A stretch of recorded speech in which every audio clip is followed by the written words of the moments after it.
mordu de la chatte. Ici, au Titi Twister, on écrase les prix sur la chatte. Ouais, sur toutes nos chattes haut de gamme, vous pouvez marchander. C'est une liquidation de chatte. On a de tout, de la chatte blanche, de la chatte noire, de la chatte espagnole, de la chatte jaune. On a de la chatte chaude, de la chatte glacée, on a de la chatte qui mouille. On a de la chatte qui pue.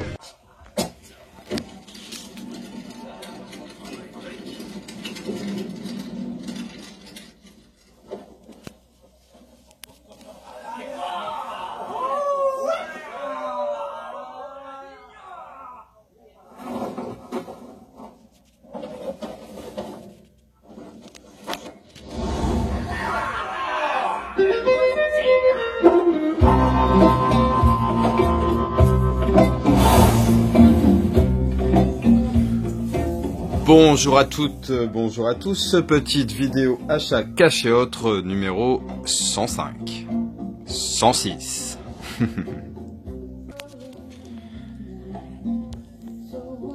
Alors, petite vidéo achat cash et autres numéro 105, 106. Va peut-être falloir changer de registre, ça commence à lasser les gens. 106 vidéos, non mais tu te rends pas compte, 106 vidéos, tu dis toujours la même chose, la même phrase d'entrée. Heureusement, je suis là pour ajouter de la vie sur cette chaîne. Je ferai des apparitions très fréquentes, car je suis le nouveau compagnon de Chris Areus Movie, pour égayer sa vie et ses vidéos. À très vite. Ouais. Passons. Je crois qu'il va révolutionner le truc, il va arriver, là ça y est, il débarque, et la chaîne n'est plus la même. Tu rigoles ou quoi? Je fais ce que je veux, d'accord? Alors, on va commencer par du steelbook. Donc, le premier, c'est Ex Machina, un film que j'ai vraiment adoré, qui a été une très belle surprise. Alors, il existe deux steelbooks, il y a un blanc, qui était très joli, que j'avais commandé à la Fnac, mais qui, au bout de 3 semaines, quand je l'ai pas vu arriver, j'ai annulé la commande parce que ça me saoulait. Et celui-ci qui est une édition Zavi, il n'y avait pas de piste française il me semble, mais j'avais la marée, donc c'est pas vraiment un problème. Je le trouve très joli, et le film, si vous ne l'avez pas vu, franchement foncez si vous aimez la science-fiction. Puis il est assez novateur, que ça soit dans les personnages ou la photographie, les personnages sont, les décors sont magnifiques, et on va dire l'héroïne principale qui est une robot, une intelligence artificielle, est magnifique, et franchement je pense qu'on tomberait tous dans le panneau de tomber amoureux de cette femme, de ce robot. Donc n'hésitez pas à voir ce film Ex Machina, c'est un très bon film. Ensuite, on ne présente plus ce film qui est Gran Torino, avec l'excellent Clint Eastwood, qui là, il incarne un vétéran de la guerre de Corée. Il bosse aussi dans l'industrie automobile, et là il a des nouveaux voisins d'origine asiatique, des Hmong ou un nom comme ça. Et ces Hmong vont avoir un souci, on va dire, avec des gangs locaux, et au départ ils se jurent de pas s'en mêler, et finalement Clint Eastwood, le justicier, va pas pouvoir faire autrement. Franchement, j'adore ce film, j'adore tous les moments, même les moments calmes où il est sur le perron de sa porte avec sa chienne Labrador Daisy. Enfin, j'adore ce film, je le trouve vraiment joli. Le steelbook, je l'ai trouvé à Cultura. Il est simple, mais pas tant que ça, parce qu'il y a beaucoup de relief. Vous voyez, si on voit le profil du visage de Clint Eastwood qui est en relief, et le titre qui est débossé. Et franchement, avec le nom de Clint Eastwood, il est très sobre, mais très joli. Et en plus, pour 10 €, je l'avais vu, c'était dans une offre à 30 € les trois Blu-ray. Il y avait ce steelbook. Et franchement, je suis super content.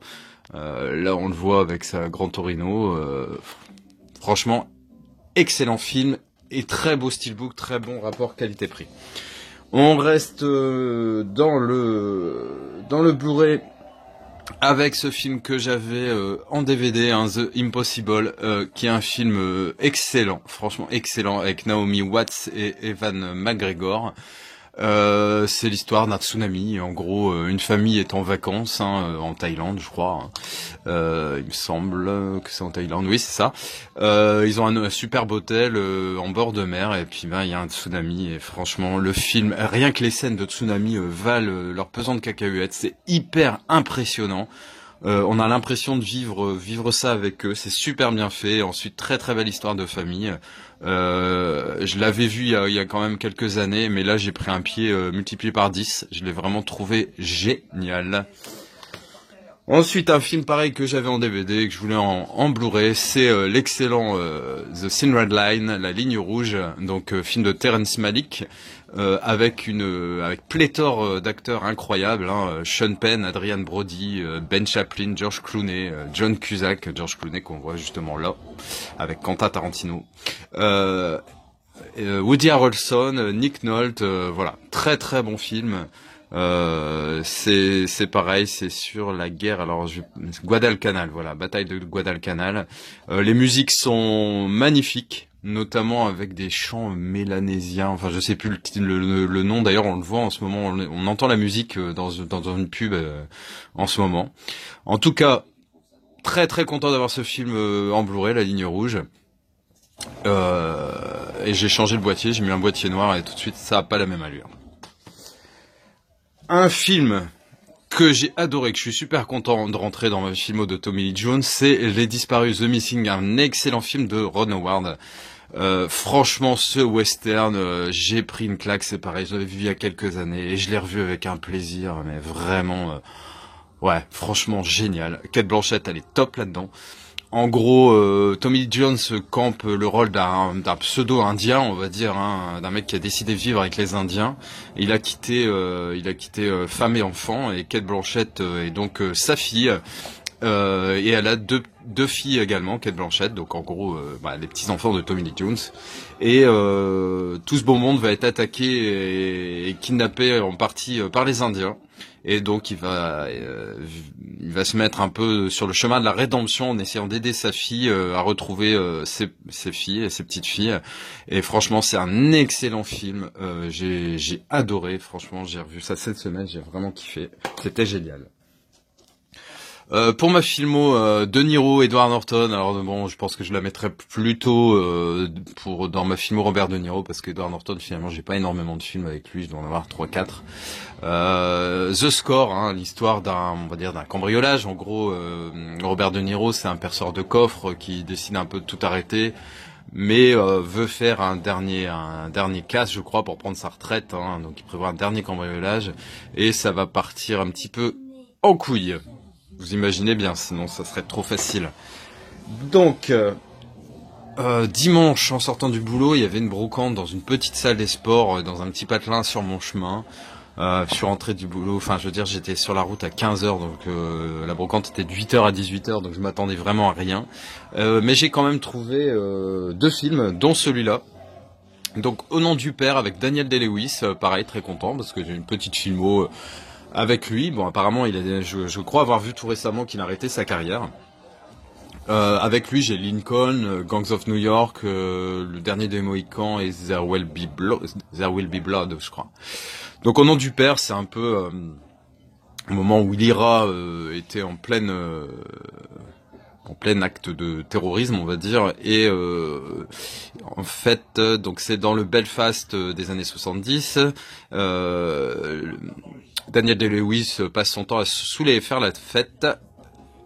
Mais un jour, Gary est accusé d'être l'instigateur d'attentats pour le compte de l'IRA. Il est forcé de confesser des actes terroristes qu'il n'a pas commis. Donc il va passer je sais plus combien d'années en prison. Donc en gros, l'histoire d'un innocent qui se retrouve en prison au nom du père. Très très bon film, hein, qui avait vraiment fait exploser la carrière de Daniel Day-Lewis. Pour ma filmo... Eddie Murphy, Martin Lawrence, pareil, ça sera plus Eddie Murphy, j'ai beaucoup plus de films avec lui. Et franchement, bon, comme je vous disais, hein, pour le rangement, c'est vrai que c'est un peu compliqué quand il y a 2 acteurs phares comme ça, mais bon, moi j'ai une tactique toute bête, hein. Effectivement, je me mets sur l'acteur le plus connu des deux ou pour lequel j'ai la plus grosse filmo. Mais après, tout simplement, le film, s'il est avec 2 acteurs, j'ai que 2 endroits à regarder si je veux trouver, quoi. 2 acteurs principaux. Donc là, c'est Perpète. Et franchement, j'avais jamais entendu parler de ce film d'Eddie Murphy. Il apparaît comme étant très correct. En gros, pareil, 2 mecs qui sont accusés d'un crime, d'un délit, on va dire, avec une histoire de vol de coffre, je crois, et puis il y a un crime. Et ils vont se prendre la prison pour perpète. Et voilà, ça a l'air très très sympa. Dites-moi si vous l'avez vu, parce que moi, franchement, j'en avais même pas connaissance. Ensuite, un film qu'avait présenté notamment Kevin le Chapelier Tokef, c'est Elvis et Nixon. L'histoire qui m'a fait prendre ce film, parce que bon, Kevin Spacey, j'aime bien, mais sans plus. Un petit peu dans la tourmente, hein, malheureusement, on n'entend plus parler de lui là, et je pense que c'est vraiment terminé. Donc ça a coupé, excusez-moi. La rencontre improbable et méconnue entre Elvis, la plus grande star de l'époque, et le président Nixon, l'homme le plus puissant du monde. 2 monuments que tout oppose. Le film part d'un fait historique, la rencontre entre Elvis et Nixon, dont il ne reste qu'une photo, qui est la photo la plus demandée des archives américaines. Le film imagine ce qu'Elvis et Nixon se sont dit durant cette rencontre. Ça doit être très très sympa. Arriver à faire un film juste d'une petite rencontre entre 2 personnes, déjà, si c'est réussi, chapeau. Alors, une comédie comme je les aime, un black and white avec Ashton Kutcher, hein, qui a décidément fait beaucoup plus de comédies que je ne croyais, et Bernie Mac. Donc, le genre idéal, le seul point noir, c'est qu'il est blanc. Donc, moi je dis que c'est un film comique. Mais encore une fois, un film comique, je vous dis, les messages qu'ils essayent de véhiculer sont bien plus profonds qu'il n'y paraît. Et finalement, moi, quand je vois un film comme ça, je me dis, oui, on dit tout le temps que les blancs sont racistes, mais quand on regarde bien, là, le film, c'est un peu ce qu'il décrit justement. C'est qu'en gros, le père noir de cette jolie jeune fille n'a pas envie d'un gendre blanc. Il n'est pas question que son beau-fils soit blanc. Donc c'est un peu une satire de tout ça, hein, et en fait on se rend compte qu'il n'y a pas de bon ou méchant, et que toute notre société est malheureusement faite comme ça. En tout cas, ça donne des situations cocasses. C'est un remake inversé un peu du classique, hein, qui était Devine qui vient dîner, où là c'était une famille blanche qui allait être confrontée à un futur gendre noir. Mais en tout cas, ce film-là est vraiment très très bon. Je vous le conseille. Et dernier film que je vous présente pour aujourd'hui, ça sera pour la filmo d'Harrison Ford.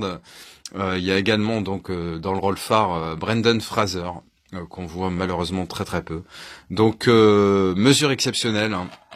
L'histoire d'un père qui veut sauver sa petite fille d'une maladie, alors je sais pas si c'est une maladie infantile, une maladie, en tout cas elle est incurable, et le docteur qui est joué par Harrison Ford et ce papa vont essayer de trouver une solution pour sauver la petite fille, hein. Bon, un film à pleurer, hein, je vous cacherai pas. Quand on est parent, forcément, c'est le genre de film qui touche énormément. Mais un très très bon film avec un rôle un petit peu inhabituel pour Harrison Ford, hein. D'ailleurs, j'ai regardé Le Fugitif avec lui et Tommy Lee Jones aussi il y a quelques jours, et pareil, j'ai vraiment adoré. Très très très bon film. Voilà. Sinon, petit aparté, ça fait plusieurs fois, je fais pas une collection de billets, mais j'aime bien avoir des pays, bon, des pays, la monnaie des pays que j'ai effectivement visités, mais aussi d'autres quand on peut m'en donner, j'aime bien. Et ça fait 2 fois, hein, 2 pays où j'ai des billets un petit peu particuliers, donc le Mexique et là cette fois-ci l'Australie. Qui sont des billets matière plastique. Vous voyez, on voit carrément à travers celui-ci. Et c'est très très nous qui n'avons pas du tout l'habitude de ce type de matériaux pour les billets, c'est très très particulier. Franchement, je sais pas si vous avez déjà vu ce genre de billets, mais c'est certainement l'avenir. On y viendra, hein, toujours avec un petit peu de retard. Ils vont encore nous faire changer de monnaie d'ici quelques temps. Mais forcément, ça se déchire pas. Donc voilà, au niveau de la falsification, je sais pas trop si c'est plus facile à imiter ou pas, mais je pense que ça doit être bien plus compliqué pour les faux monnayeurs. Donc voilà, c'était vraiment, vous voyez, rien à voir avec le cinéma, mais j'avais ce billet juste à côté de moi, donc je voulais vous en parler. Alors, j'espère que cette petite vidéo vous a plu. J'espère que cette petite vidéo vous a plu. N'hésitez pas à la commenter, à vous abonner. C'est quand même mieux, non ?